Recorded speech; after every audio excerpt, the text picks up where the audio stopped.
Hey guys, it's Kosi. I told you last episode that this one will be the finale we all waited for, and well, Mama didn't raise no liar. So you will see the final dungeons we need to complete in order for us to overcome the threshold of 2500 rating, but not everything went smooth. I had a fantastic altercation with the Guardian Druid, who just went absolutely crazy and called me out for messing up the key, even though I didn't do anything. We will also talk about what's next for us, and I will give you an honest feedback of my journey to this point.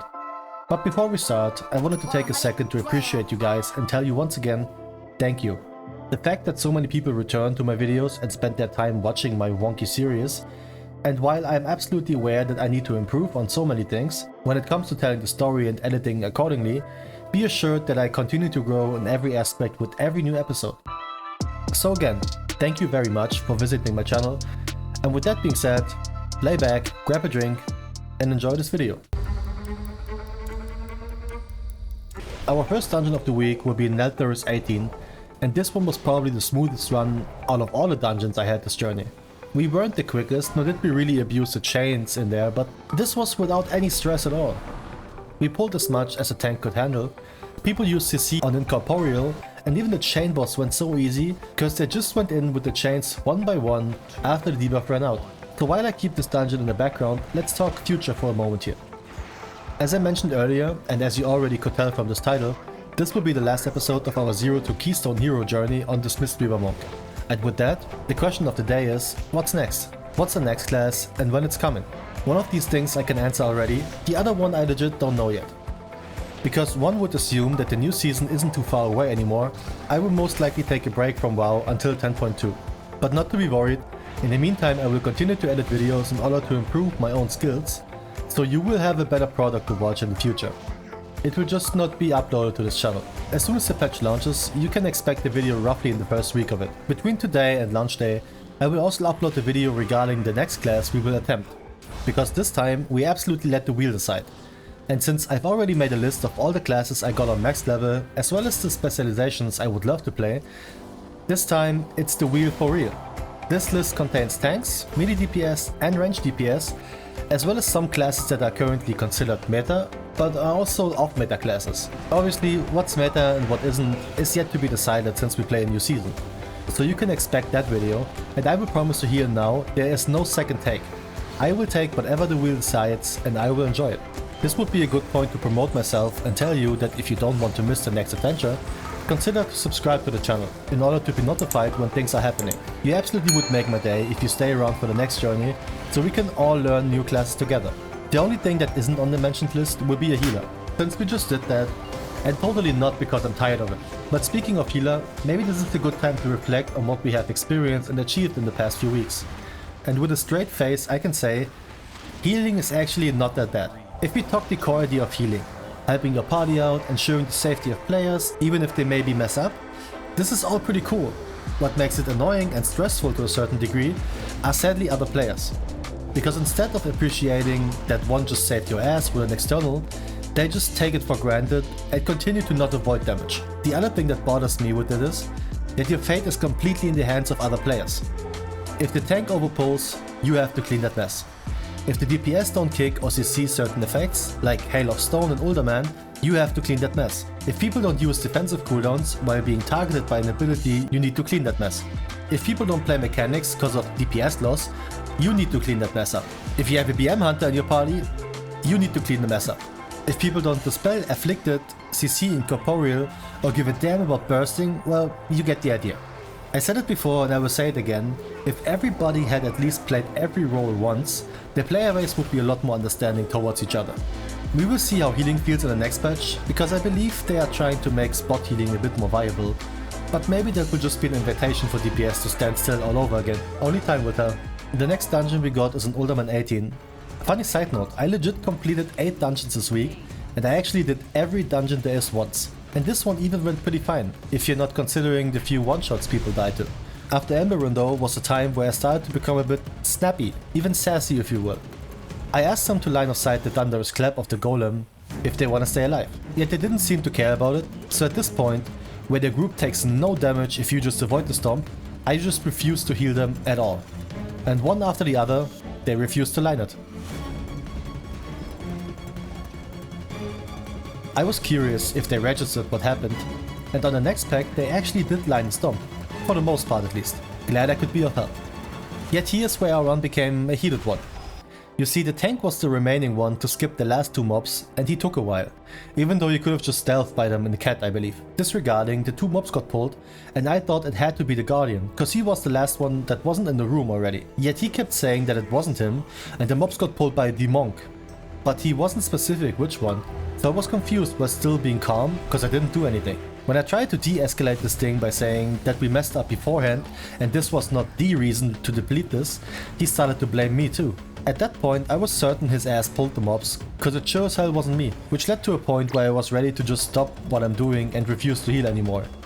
But then I remembered that this isn't the tank's key and I felt bad for the key owner, so I revoked my senses and continued to run. The tank was so mad, and he did a good job triggering me too with it. But what did actually happen?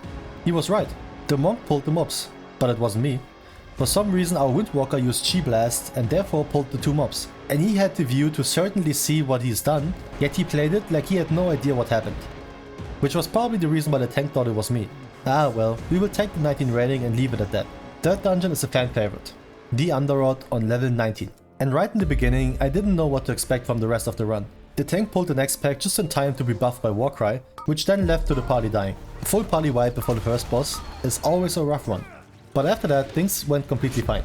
Even the trash before Crackmore got played really well, cause he didn't overpull on it, and we were able to kite the mobs we needed. In addition, the DPS often dealt with Incorporeal by themselves, and even though some of them being blasted by one-shots, we managed to get done with the trash in time for Bloodblast to be back up on the boss. Fortunately, this isn't a tyrannical run, because I would have some issues here on the 19 key, so we make quick work of Crackmore for the last time this season.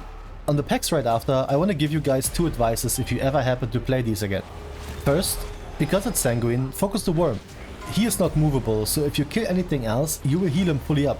Secondly, and this is something I remembered a friend of mine telling me back in BFA, this spell Wicked Embrace in an instant.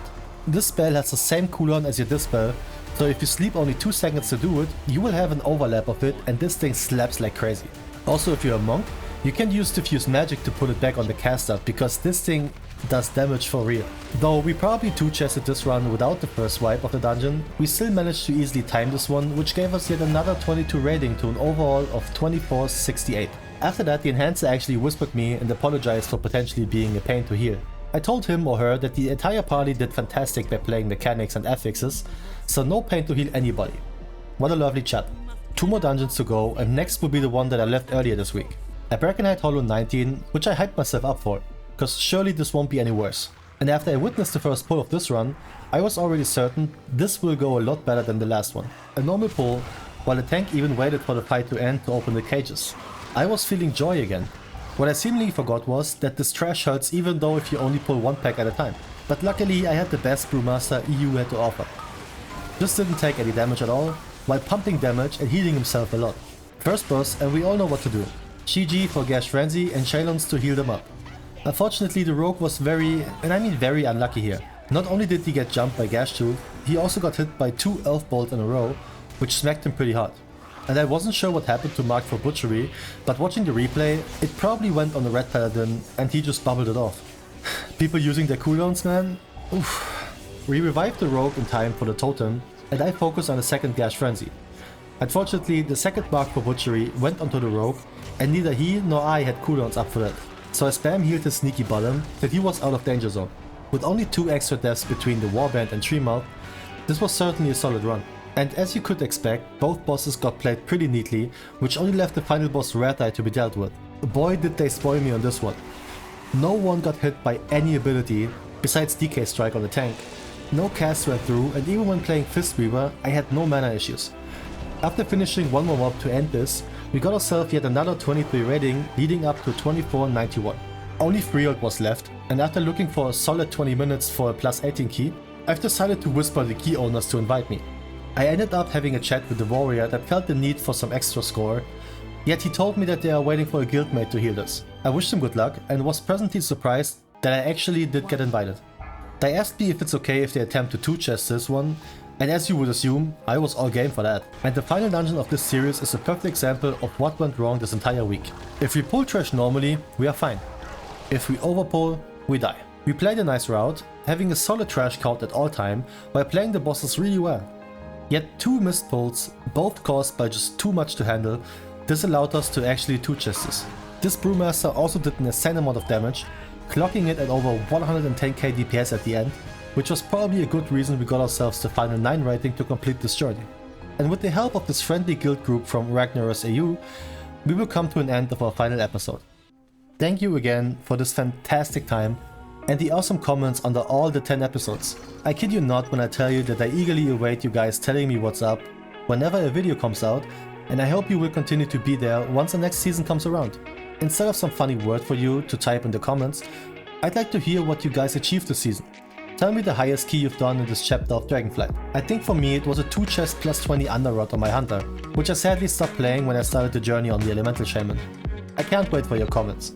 But for now, I wish you the most fantastic day whenever you see this, and I will catch you in 10.2. I deeply appreciate you spending your time with me. Thank you again. Peace.